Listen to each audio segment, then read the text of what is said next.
पूर्वतन पीसीसी सभापति निरंजन पट्टनायक घर हाई प्रोफाइल लुट घटन निर्दोष रे खलास है लुटेरा। साक्ष्य प्रमाण अभाव जेल रु मुकुली हाई प्रोफाइल चोर स्पाइडर सतीश। तथ्य प्रमाण दाखल कर न पारिबारु कोर्ट स्पाइडर सतीश को खलास करिसेंती। तेबे गत वर्ष जनवरी 26 तारिख राति निरंजन घरे चोरी होइतिला। अध राति नयापल्ली स्थित घरे पशि सुना गहना सहित टंका और दामी घड़ी लुटि नहीं चोर। चोरीर 19 दिन पर विशाखापाटनारू सतीश को धरिथिला कमिशनरेट पुलिस।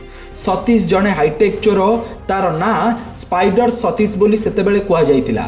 से बड़ बड़ नेतांक घरे चोरी करिवार रेकर्ड रहिथिबा कहिथिला पुलिस।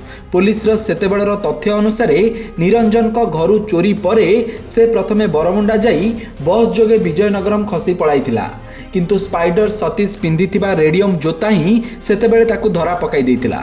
प्रत्येकटी सीसीटीवी फुटेज रे रेडियम जोता सह सामना को आसीथिला सतीशर चेहरा।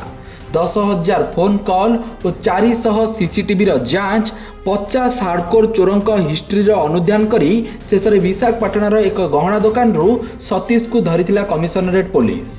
सेतेबेले बहु आडंबर रे क्राइम सीन रिक्रिएशन मध्य करा जाइतिला। गत वर्ष एप्रिल 25 रे चार्जसीट दाखल होइतिला। सतीश विरोध रे 34टी केस थिबा कहितिला पुलिस, किंतु फिल्म स्टाइल रे चित्रण करा जाइथिबा एही केस रो प्रमाण कोर्ट को निकट रे दाखल करि पारिनी पुलिस, जेउंथिपाई पुलिस रो तदंत प्रक्रिया को भर्सना करिसंती कोर्ट। आ सतीश निर्दोष रे खलास होई जाइछि, जहा परे कमिशनरेट पुलिस उपरे बड़ प्रश्न चिन्ह लागिछि। Bureau report, Satyapath news.